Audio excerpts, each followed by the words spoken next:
Well, now here in New York, on the fringes of the United Nations General Assembly, we have talked exclusively to the Somali president about the terror attacks on the Nairobi shopping mall. Teams of investigators, including officers from Scotland Yard, are combing through the wreckage where more than 70 people died as dramatic new pictures emerge showing the unfolding siege as it happened. Our international editor, Lindsay Hilson, is in Nairobi now. Lindsay.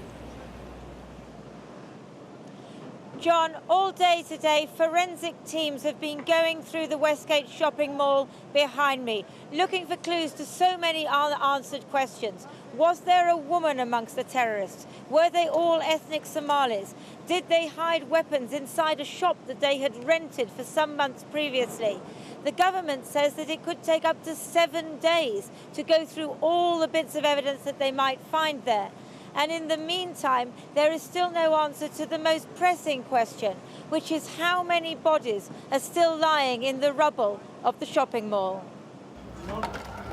The bomb squad and their sniffer dogs prepare to go into Westgate. The siege is over, but there may be booby traps or unexploded grenades lying in the rubble.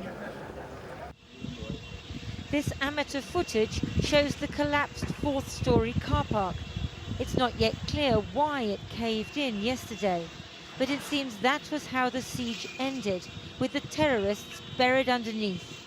The Red Cross says 71 people are still missing, but the government maintains there were very few, if any, civilians left inside.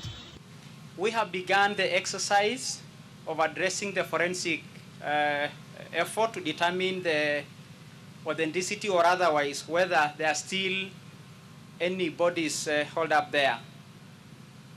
We are convinced that there will be insignificant, if any, bodies still held up there except for the terrorists.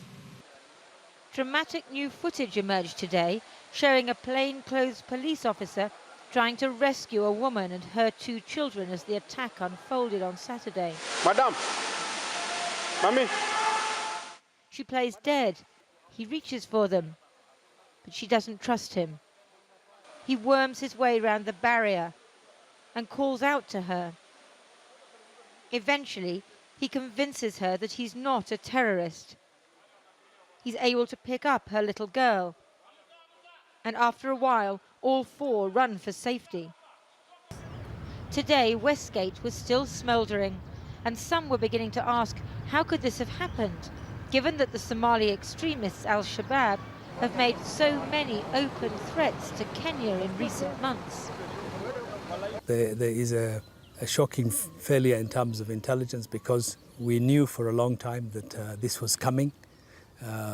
Al-Shabab and other terrorist groups have threatened to attack Kenyans and to attack major economic hubs like Westgate and others.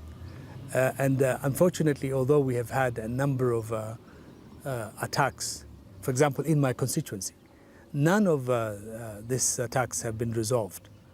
We move in 1 minute. Okay. This afternoon, volunteers were preparing for their next distressing task, pulling bodies from the rubble. 2 German diplomats waited anxiously. Whatever the government says, others fear there are more dead, maybe many inside. And this incident isn't really over until it's clear exactly how many people were killed in Westgate. I think those volunteers are getting rather frustrated because they are not being allowed to go in and do their work. They're being held on the perimeter. I'm told that there are a lot of military still inside. I think you can see the truck behind me. They're loading it with supplies, water and so on for the soldiers. The latest thing that we hear is that there has been 2 explosions and a gun battle going on in a town called Wajir. That's further towards the Somali border from here, but it's a Somali town. And I think it's an indication of the tension that still remains here. And people saying there is huge intelligence failure. They know that al-Shabab is very active in Kenya, and there is, although the government says that they are closing the borders, making them less porous, many people here are still very anxious that that is not happening. Lindsay Hilson in Nairobi.